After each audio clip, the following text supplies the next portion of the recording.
आवाज जनसामान्यांचा।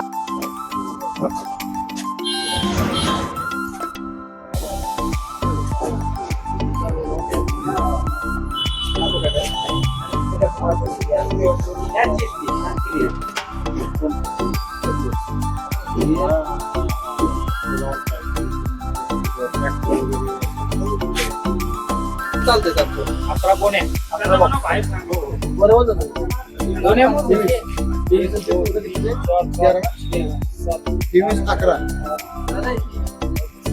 म्हणजे 11 बॉक्स बी आणि गोण्या किती येतात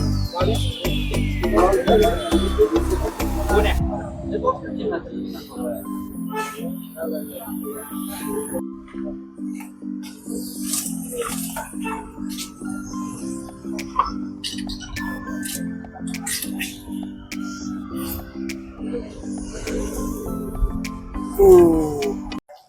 राज्य उत्पादन शुल्क विभागाकडनं आज बनावट मद्य निर्मिती कारखान्यावरती मोठ्या प्रमाणावरती धाड टाकून कारवाई करण्यात आलेली आहे। त्याच्यामध्ये महाराष्ट्र राज्य भरारी पथक तसेच दौंड येथील राज्य उत्पादन शुल्क पथकाने ही कारवाई केलेली आहे।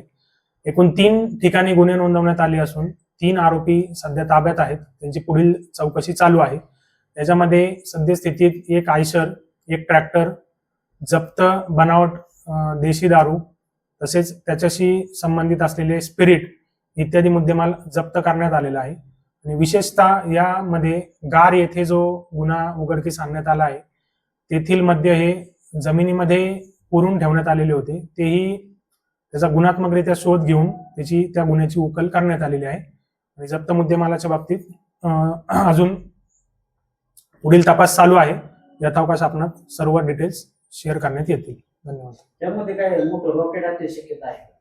त्याच्या पुढचे आता सद्यस्थितीत आपल्याकडे 3 आरोपी आहेत। त्याच्यात प्राथमिक चौकशीत पुढील आरोपींची नावे निष्पन्न झालेली आहेत। त्या पुढील आरोपींना ताब्यात घेऊन त्याच्यातील मुळापर्यंत याच्यातील तपास पूर्ण करण्यात येईल। साधारण किती दिवसापासून हा सगळा त्यांचा व्यवसाय सुरू होता बनावट दारू करण्याचा, त्याची काय माहिती आहे? साधारणतः प्राथमिक चौकशीत जसं निष्पन्न झालं तसं 5 ते 6 महिन्यांपासून यांचं या प्रकारात असं बनावट मद्य निर्मितीचं काम चालू होतं।